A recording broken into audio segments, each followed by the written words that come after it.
নমস্কার, দেখছেন কলকাতা টিভি। আমি সুদীপ্ত রয়েছে আপনাদের সঙ্গে। শুরু করছি সংবাদ সারাদিন। আর প্রথমেই যে খবরের দিকে নজর রাখবো, এসএসকেএম থেকে ধর্মতলা পর্যন্ত জুনিয়র ডাক্তারদের প্রতিবাদ মিছিল শেষে কর্মবিরতি প্রত্যাহারের সিদ্ধান্ত জানাতে পারেন আজকে, এমনটাই সম্ভাবনা। আজ বেলা 2টোর সময় এই মিছিল বেরোবে এবং সিদ্ধান্ত যে আজকেই তারা কর্মবিরতি প্রত্যাহার করতে পারেন এমনটাই সম্ভাবনা রয়েছে। জুনিয়র ডাক্তারদের দুপুর 2টোয় মিছিল রয়েছে।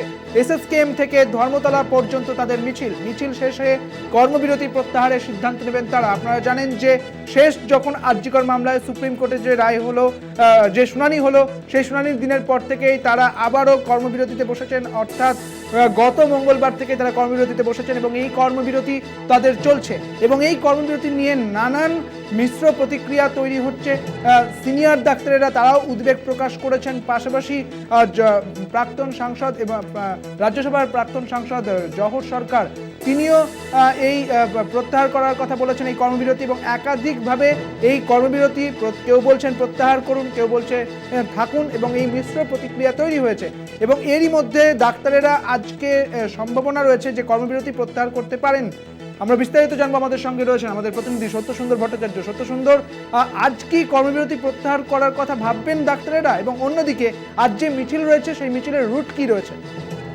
দেখো, আন্দোলনকারী জুনিয়র চিকিৎসক যারা রয়েছেন তারা আজকে একটু মিছিল করবেন এমনটাই কিন্তু জানা যাচ্ছে, এবং সেই মিছিলটি হবে এসএসকেএম থেকে ধর্মতলা পর্যন্ত প্রতিবাদ মিছিল। এবং গতকাল রাতভর যে জেনারেল বডি বৈঠক হয়েছে, সাধারণ বৈঠক, সেই বৈঠকে কিন্তু তারা নিজেদের মধ্যে আলোচনা করেছেন, এবং সেক্ষেত্রে তার আগে কনভেনশনে সিনিয়র চিকিৎসকেরা তারা জানিয়েছিলেন, তাদের একাংশ জানিয়েছিলেন যে এই পূর্ণ কর্মবিরতি যেটা ইতিমধ্যেই চলছে বিভিন্ন রাজ্যের বিভিন্ন সরকারি মেডিকেল কলেজ হাসপাতালে, সেই কর্মবিরতি প্রত্যাহার করার জন্য। তার কারণ ইতিমধ্যেই উৎসবের মৌসুমে রোগীদের চাপ রয়েছে। বিভিন্ন সরকারি মেডিকেল কলেজ হাসপাতালে জরুরি পরিষেবার সঙ্গে যুক্ত যে সমস্ত সিনিয়র চিকিৎসকেরা রয়েছেন তারাও উপলব্ধি করছেন, তারাও তাদের অভিমত জানিয়েছেন সিনিয়র চিকিৎসকদের একাংশ, যে এই মুহূর্তে কিন্তু এই পূর্ণ কর্মবিরতি প্রত্যাহার করে আন্দোলন যেমন চলছে সেই আন্দোলন চলবে, ন্যায় বিচারের দাবি সঙ্গতভাবেই থাকবে, কিন্তু সাধারণ মানুষ যাতে স্বাস্থ্য পরিষেবা থেকে বঞ্চিত না হন সেই বিষয়টি কিন্তু জুনিয়র চিকিৎসকদের সে বিষয়ে নজর দিতে হবে। সেক্ষেত্রে আজকে যে প্রতিবাদ মিছিলের ডাক দেওয়া হয়েছে, সেই প্রতিবাদ মিছিল এসএসকেএম থেকে ধর্মতলার অভিমুখে যাবে, ধর্মতলা পর্যন্ত যাবে, এবং সেখানেই তারপরে তারা পরবর্তী তাদের যে সাধারণ বৈঠকের যে সিদ্ধান্ত, সেই সিদ্ধান্তে তারা কি সিদ্ধান্ত নিয়েছেন সেই অনুযায়ী তারা জানাবেন এমনটাই কিন্তু মনে করা হচ্ছে। সেক্ষেত্রে সম্ভাবনা রয়েছে যে তাদের পূর্ণ কর্মবিরতি তারা প্রত্যাহার করবেন এবং সরকারকে একটি নির্দিষ্ট সময়সীমা তারা বেঁধে দেবেন, কেননা এর আগেও তারা বিভিন্ন সময় তাদের দাবিতে সরকারি হাসপাতালগুলোর স্বাস্থ্য পরিকাঠামো এবং সেই সঙ্গে যে সুরক্ষার প্রশ্নে যে দাবি তারা করেছেন, সেই দাবির ভিত্তিতেই তারা মনে করছেন একটা নির্দিষ্ট ডেডলাইন সরকারকে বেঁধে দেওয়া উচিত।